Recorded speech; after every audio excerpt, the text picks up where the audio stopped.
let's go ahead and get into Twitter and the Elon Musk stuff. We're going to keep you guys up to date on it. All right. So yesterday, I wanted to clarify a couple things from my Twitter yesterday. Of course, when I say I'm against Elon Musk purchasing Twitter, that's from a fundamentally principled standpoint. If I look at it completely objectively, and I said, well, if I had to choose from Twitter being on the board and Elon Musk owning it, I would maybe lean towards Elon Musk because of a few points, okay? And we'll get into those. Why do I not support it? Well, when we talk about basically the future of the internet, the future of Web3, etc., what I would consider is open source code and decentralization to be of paramount importance, right? That's kind of where I think everything should move. So moving from a state of board members as a public company into a private company with a single owner moves towards centralization, in my opinion.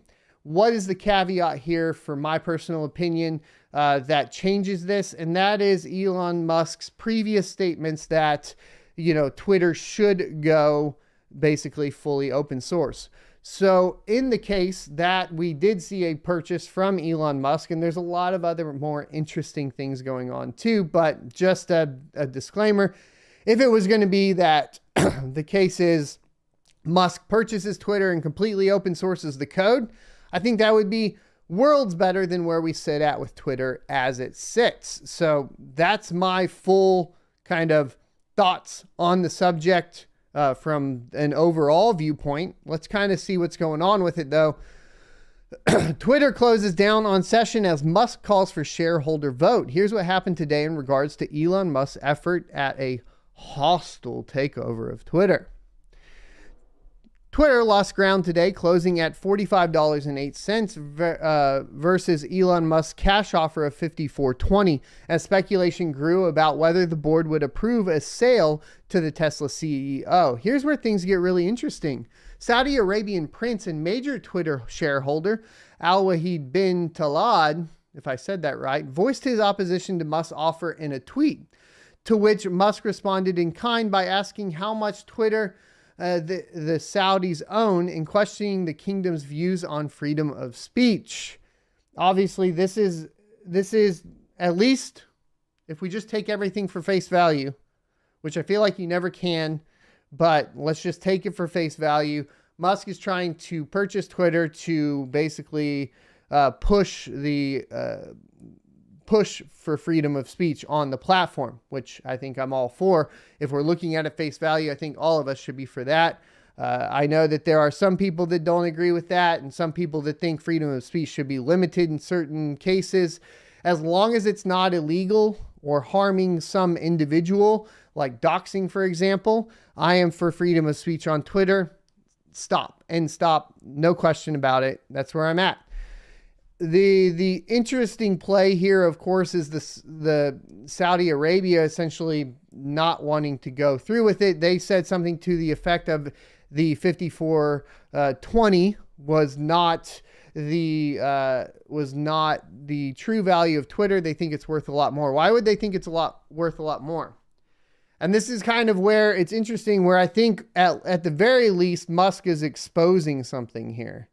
And that is that the value of Twitter does not lie necessarily in purely the value of the shares, but also within the value of basically the control of speech, the power of this new medium, the social media, as an influence over basically international politics. And I think that it does expose that at the very least, and it's super interesting, right? So the Tesla chief also tweeted about the importance of allowing a vote on his bid, reminding the shareholders own the company, not the board of directors. Strike CEO Jack Mallers told CNBC that he supports Musk's purchase of the company, particularly if it means implementing cryptocurrency into the app. With the right leadership, Twitter could become a payment business, end quote, said Mallers.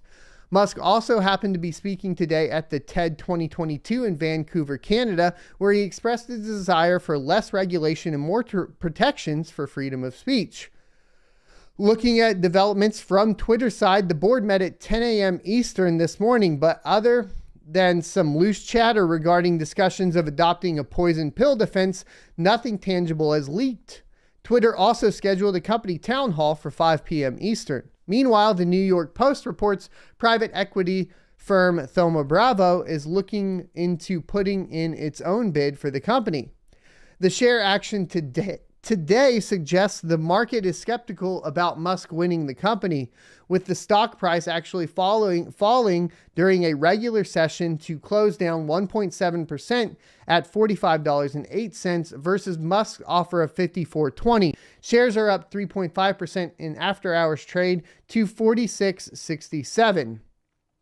Now, there's a couple things you need to understand about Musk's strategy here. We could also just say it's straight up a pump and dump of Twitter, which is hilarious. But remember, he rejected the board.